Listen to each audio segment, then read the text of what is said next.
Buenas, soy el arquitecto Julián Carelli, profesor adjunto del taller. La idea de esta charla es introducirlos al tema de las cubiertas. Cuando hablamos de cubiertas, hablamos de envolventes. Claramente la cubierta no es un elemento que podamos diseñarlo y construirlo en forma completamente apartada del resto del diseño constructivo que estamos llevando adelante, sea con técnicas húmedas o técnicas en seco.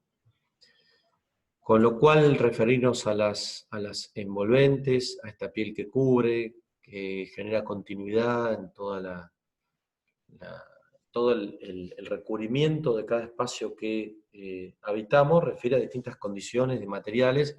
Obviamente las cubiertas tienen una problemática agregada, podríamos decirle, que es una condición de intemperismo bastante más eh, dura, por así decirlo, que las envolventes verticales, ¿no?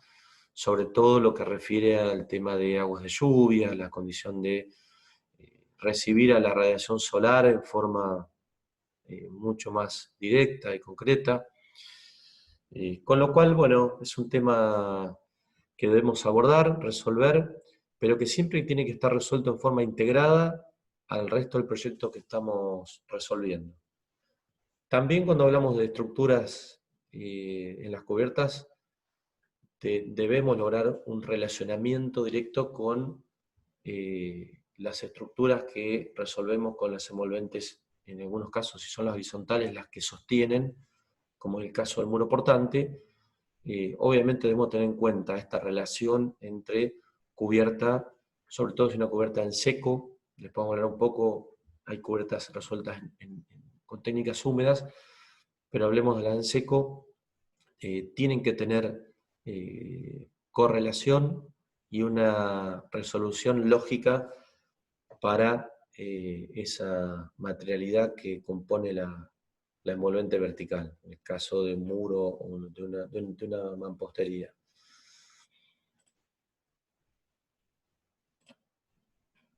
Hay una definición muy interesante de un profesor chileno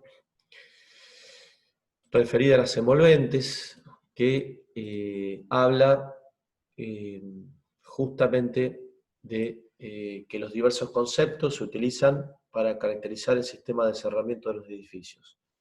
Al llamarlo piel, por ejemplo, se lo compara con la protección biológica de los cuerpos frente al medio externo. El término envolvente lo describe como aquello que protege algo interior, a la manera de una envoltura. Cuando se habla de fachada, se refiere a su aspecto visual compositivo. Al hablar de cerramiento, a su capacidad de contener y temperar. Esta múltiple caracterización da cuenta de la complejidad inherente a su determinante rol espacial, es decir, la relación interior y exterior que supone la vinculación de tres ámbitos que determinan sus condiciones de diseño: el exterior, el interior y el plano de cerramiento. La manera de relacionarse entre ellos determina en gran medida las condiciones de uso, confort interior o desempeño del edificio. Bien, cuando hablamos de cubiertas y vamos puramente a la definición, habla de un elemento constructivo que protege los edificios en la parte superior y por extensión a la estructura sustentante de esa misma cubierta.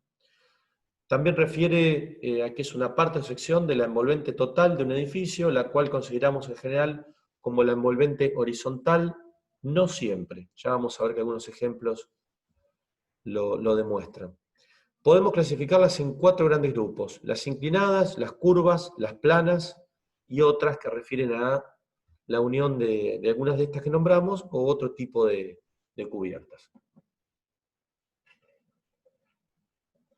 Cuando hablamos de exigencias, nos referimos a qué condiciones debe cumplir el diseño de las cubiertas que van a proponer en cada uno de sus diseños, cada uno de sus proyectos constructivos, en definitiva. Pensar la cubierta en que resuelva a través de determinados materiales el aislamiento térmico, la estanqueidad al agua, la estanqueidad al viento, la estabilidad frente a las acciones estáticas y dinámicas, la seguridad ante el fuego, el aislamiento acústico, la durabilidad de los materiales, la condición de intemperismo y la compatibilidad de los materiales. Cuando hablamos de compatibilidad de materiales, hablamos de todos los materiales que componen la cubierta. Sabemos que generalmente las cubiertas son compuestos, no son elementos únicos. Sabemos muy bien que con los materiales que podemos resolver, el elemento de cobertura final no suele ser el mismo que utilizamos como primer capa y que simplemente sostiene en muchos de los casos a los elementos aislantes y nada más, o que refiere puramente a la condición de estética interior de lo que vemos de esa cubierta, con lo cual nos hace entender que hay diferentes partes, elementos, con características completamente diferentes, pero que entre sí conviven y que nos dan resolución a esos elementos de cobertura. Comenzamos con las cubiertas planas de un agua, 2 aguas, 4 aguas, y diferentes tipologías que refieren inclusive, como en el caso de la izquierda, perdón, de abajo a la derecha, y a la izquierda también, perdón, a cubiertas resueltas de forma inclinada con técnicas en húmedo, como puede ser, por ejemplo, el hormigón vertido. Bien, cuando hablamos de las cubiertas en seco, generalmente las estructuras se conciben de una forma completamente diferente al resto de las plantas. Por un lado, para la consideración que refiere a las pendientes utilizadas, esta condición de liviandad nos permite digamos, poder, digamos, diseñar geométricamente como querramos, en condiciones tanto de pendientes como de formas. Ya vamos a ver algunas condiciones de diseño de estas cubiertas, pero sin duda que nos da una cierta facilidad que no nos permitiría otro tipo de materiales si fueran, por ejemplo, pesados.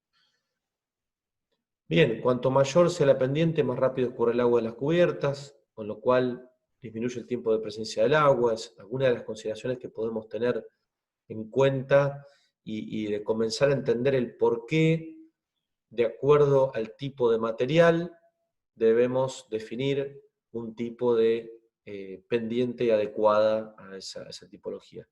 No siempre es condición. El caso de este ejemplo que estamos viendo es una cubierta que posee el mismo panel sándwich, la misma placa, la misma chapa desde su inicio hasta la cumbrera, con lo cual no tiene solapes en su sentido longitudinal, y en la transversalidad vemos que con una máquina engrafadora, una máquina que realiza un doblez de chapa, le permite un sellado, no digo casi perfecto, pero bastante bueno para que no haya ingreso de agua.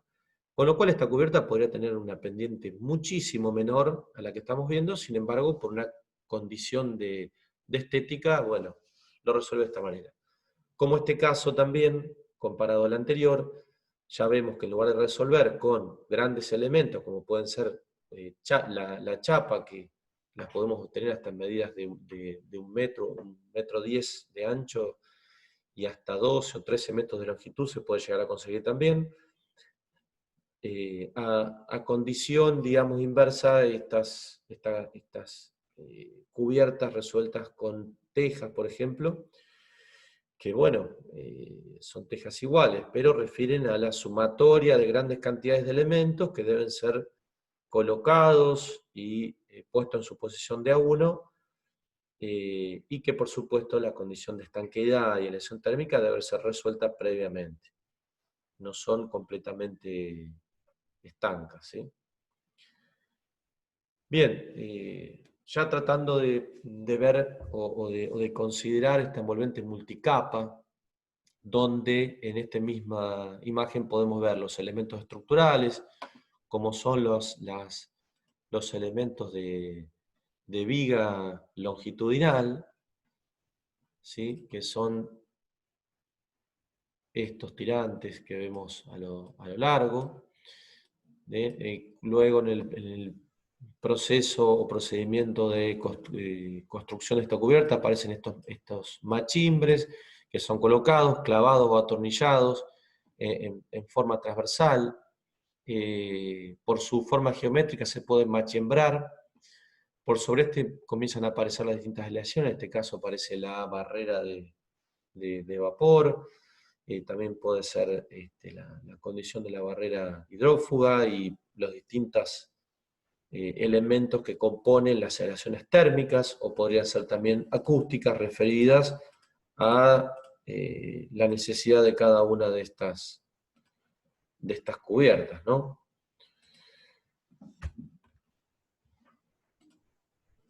Bien, en este caso vemos una resolución también de una cubierta inclinada, pero ya resuelta con perfiles C de acero, en este caso liviano.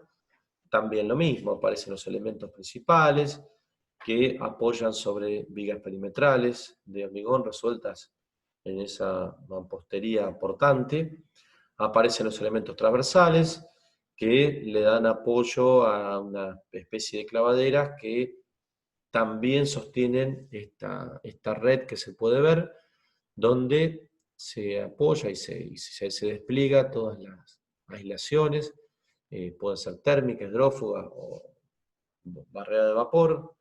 Si en el caso de la barrera de vapor sabemos que va siempre del lado caliente, con lo cual en caso de deber colocarla, hay que colocarla previamente a la aislación térmica, ¿no?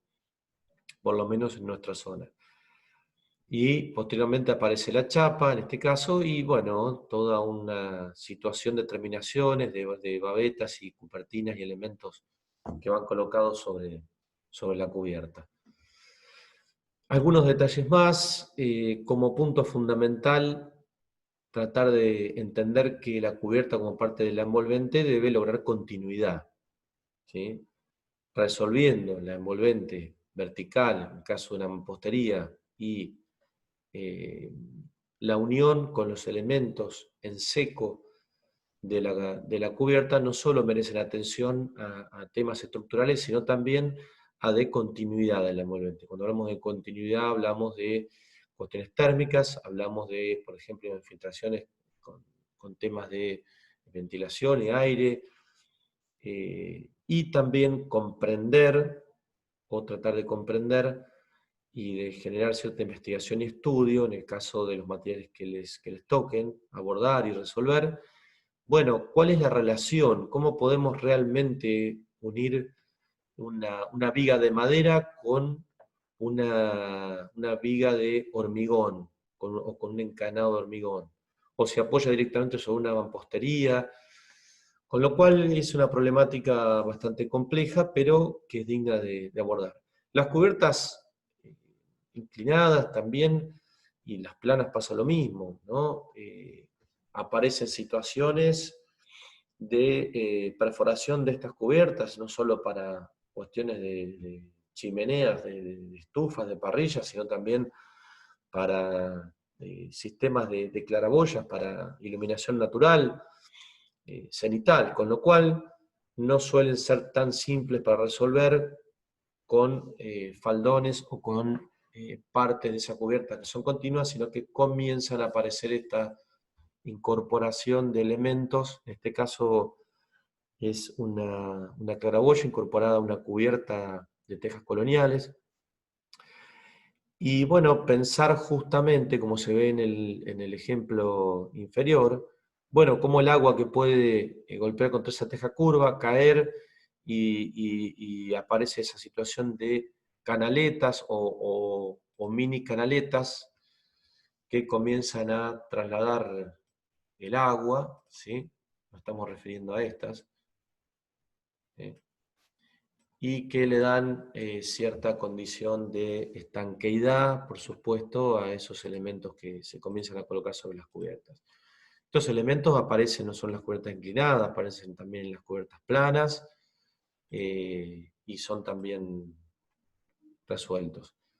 Bien, algunos ejemplos cuando hablamos de la condición de cubierta inclinada. Es muy importante tratar de comprender cuál es el rol de cada uno de los elementos. En este caso aparecen vigas reticuladas como vigas principales, ¿sí? Aparecen los elementos secundarios, que son estos perfiles que están colocados en forma transversal, ¿sí? Nos referíamos a estas vigas reticuladas, a estos elementos que comienzan a apoyar entre vigas reticuladas, estos otros que acortan las luces y que en definitiva terminan dándole solución a la fijación de los elementos de cubierta. En este caso una cubierta que no posee aislación adicional, está en un clima benevolente, en una zona de Australia determinada, con lo cual en el caso de colocar distintos tipos de aislaciones, capas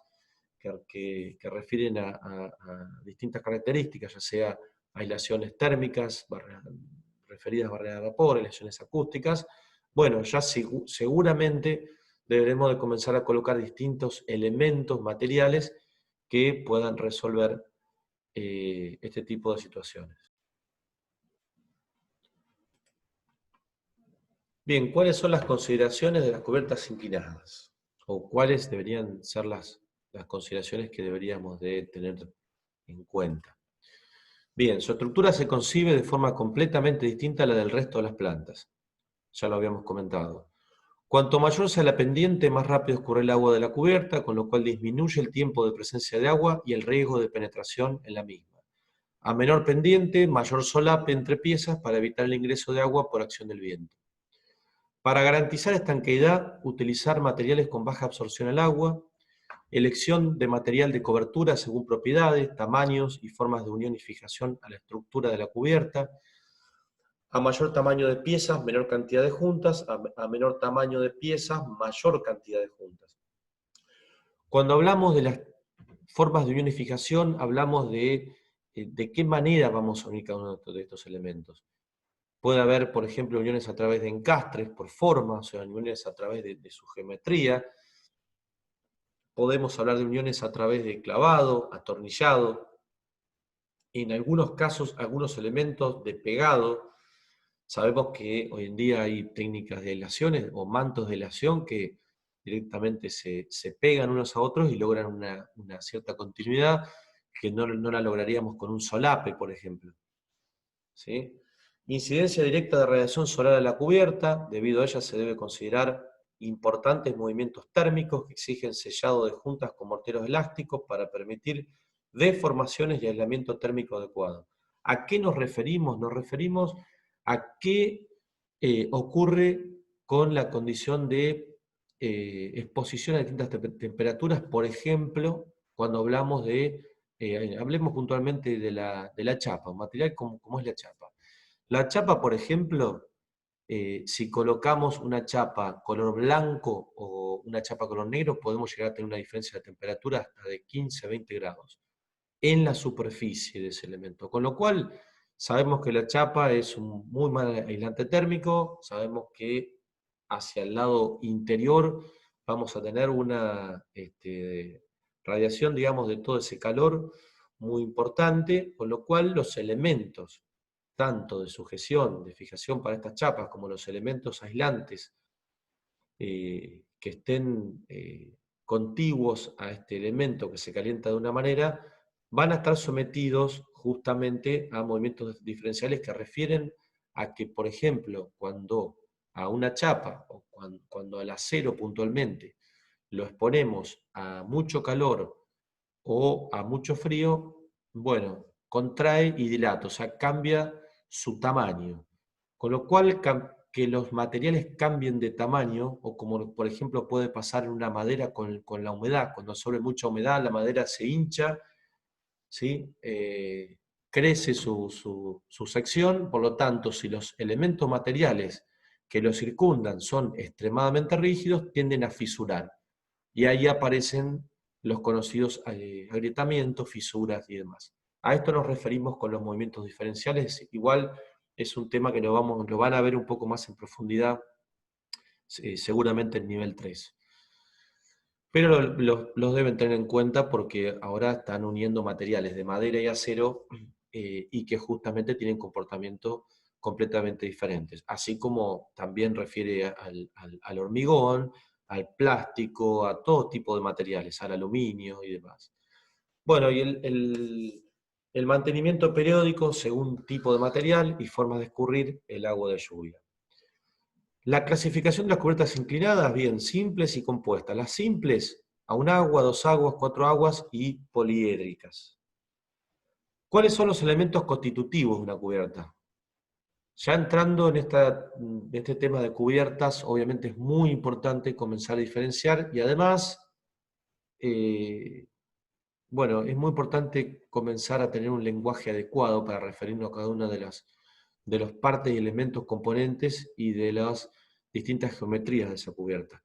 Cuando hablamos de alero, cuando hablamos de limatesas, limaollas, cuando hablamos de la cumbrera, bien, bastante simple, ¿sí? Pero que refiere a tratar de entender a las condiciones de las cubiertas inclinadas en ese caso.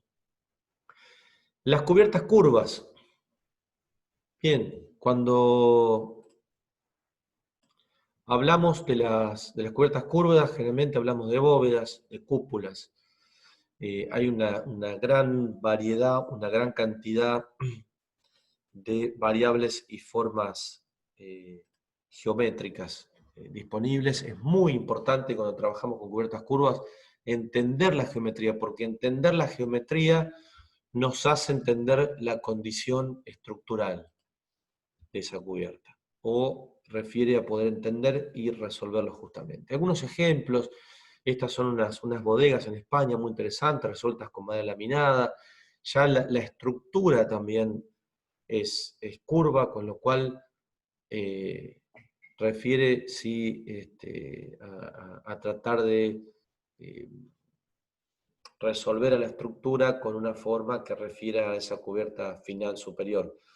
Vemos cómo lo resuelven estas vigas principales, que son rectas, son lineales, y los distintos elementos que en definitiva se resuelven de una manera muy similar al ejemplo que veíamos de cubierta inclinada, donde aparecen, ¿sí?, el elemento de cobertura que se fija, el segundo elemento que le da esa posibilidad, generalmente las llamadas clavaderas, o primer elemento en el que el elemento de cobertura final se fija, y posteriormente todo el resto de los elementos que permiten fijar y colocar las distintas partes de aislación, o sea, las distintas partes componentes de esas cubiertas, ¿sí? Otros ejemplos, bueno, la cúpula del Santa María de Fiore, obviamente, bueno, vemos cómo con técnicas puramente húmedas, en este caso una cúpula con aproximadamente 45, 46 metros de luz, o sea que se pueden realmente lograr este tipo de cubiertas curvas con diferentes tipos de materiales, ¿no?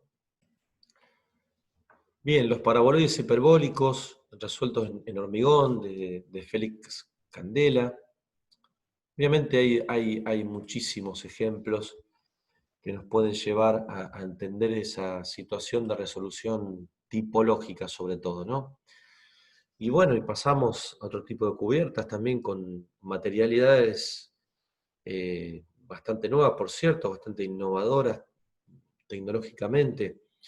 En este caso son cubiertas flexibles, son telas flexibles y que están unidas a través de un sistema de pegado y sellado, con lo cual se logran cubiertas que prácticamente no tienen la consideración de elementos solapados y que se pueden justamente amoldar muy bien a la estructura que refiere al diseño del edificio. En este caso vemos toda una estructura resuelta en madera laminada, ¿sí?, que es un paraboloide hiperbólico, y la cubierta en este caso con curvas resuelve justamente la forma del edificio. Hubiera sido muy difícil, por ejemplo, resolverlo en chapa. Bien, y las condiciones de las cubiertas curvas. La verdad que hay muchísimas formas de resolverlas. En este caso son chapas autoportantes, resueltas con sus aislaciones, con sus elementos también de clavaderas o posibilidad de poder atornillar los elementos de cobertura final. Aparecen estas dovelas. Este es el Palacio de Deportes de Noviedo, donde se comienza a trabajar con un mix de elementos o nervios que dan rigidez estructural, y por otro lado con elementos cerámicos huecos, Con lo cual, volvemos un poco a lo mismo, ¿no? La geometría define la estructura y con esto también definimos la posible materialidad del edificio. Algunas consideraciones de las cubiertas curvas. Son aquellas cubiertas formadas por una superficie laminar definida por una o más curvas. Compatibilizar la forma geométrica diseñada con las posibilidades técnico-constructivas de los materiales a utilizar en su construcción. Los materiales que utilizamos deben justamente tener las características que posibiliten esta situación o estas formas geométricas, ¿no? Las estructuras laminares han encontrado desde el comienzo de su desarrollo dificultades de cálculo ante la complejidad de las ecuaciones diferenciales que definen su equilibrio. Bien, y dificultades constructivas dada la singularidad de su forma y de su encofrado. No son estructuras simples, pero generalmente para el diseño arquitectónico es muy importante definir forma, geometría y entender qué tipo de materiales nos dan esta posibilidad. Y por supuesto el conocimiento de esos materiales, ¿no? Que es una cuestión no poco importante. Las superficies de doble curvatura, de las que el paraboloide hiperbólico, ¿sí?, es el mayor exponente. Ofrecen una inagotable variedad de formas, capaces de cubrir una gran diversidad de plantas y de crear nuevos espacios. Excelente iluminación natural en todo el espacio interior, aprovechando las diferencias de nivel entre sus bordes o entre módulos contiguos. Evacuación fácil de las aguas de lluvia, conseguida por la propia geometría, y la espectacularidad resultante de lo singular de la forma y los espacios creados, ¿no? Sobre todo, bueno, con las luces que hemos visto han podido lograr con diferentes materialidades. Bien, las cubiertas planas. Cuestión muy importante a referirnos, las cubiertas planas nunca son planas 100%, con lo cual nos referimos a planas en una generalidad, pero sabemos muy bien que para el posibilitar el escurrimiento del agua, sobre todo, las cubiertas planas deben poseer una mínima e imperceptible pendiente para de esta manera poder lograr escurrir el agua hacia donde querramos justamente o esté proyectado según el diseño. Vamos a ver esta consideración, ¿no? Esta vivienda, por ejemplo, es una vivienda en Japón, una vivienda de fin de semana de Shigeru-ban, que está resuelta con cubiertas planas, pero poseen una inclinación del 2%. Quiere decir que cada metro de distancia la cubierta tiene una pendiente de 2 centímetros de altura. Prácticamente es imperceptible cuando vemos el edificio, inclusive desde una cierta altura, no nos da la sensación de que esta cubierta es inclinada, pero tiene inclinación y lo podemos ver y determinar, por ejemplo, en la tipología estructural de la cubierta. Podemos ver, ¿no?, esos elementos en diagonal, que son los que van desde los 4 vértices hasta el punto central, que es el punto de mayor altura, y la resolución de esa cubierta, que volvemos a lo mismo, la llamamos plana, pero que en realidad posee una pendiente mínima. Las resoluciones de las cubiertas planas pueden aparecer elementos resueltos en seco, húmedos. En este caso, bueno, es un híbrido. Podemos hablar de viguetas pretensadas, ¿sí?, que obviamente están colocadas con una modulación determinada para este tipo de viguetas, que suelen ser 50 centímetros, pero hay de diferentes medidas, y resulta con bloques de EPS, que son bloques de poliestireno de alta densidad, que obviamente le dan no solo mayor liviandad a ese entrepiso, sino también una buena aislación térmica en caso de que ese entrepiso esté en contacto con un espacio exterior, ¿no? Bien, por sobre esta capa comienzan a aparecer distintas capas resueltas en húmedo, como la capa de compresión, que justamente le da estructura y completamiento a esta losa con viguetas, ¿sí? Por sobre esta empiezan a aparecer las distintas capas, por un lado aislaciones, y distintas capas que suelen dar espesor para justamente lograr esa pendiente. Esto se suele hacer generalmente con un contrapiso de cascote con mezcla con elementos agregados livianos o con contrapisos de hormigón pobre o contrapisos con agregados de material también aislante, como puede ser, por ejemplo, el de perlas de poliestireno, pero sí ya pudiendo lograr con este tipo de material una mínima y considerable pendiente para que esa cubierta plana, sea accesible o no, tenga un escurrimiento de agua posible. Este es un ejemplo un poco extremo, pero que demuestra a consideración la relación entre la cubierta plana y la envolvente vertical en este caso, que es una mampostería portante con ladrillos comunes, resuelta con ladrillos comunes.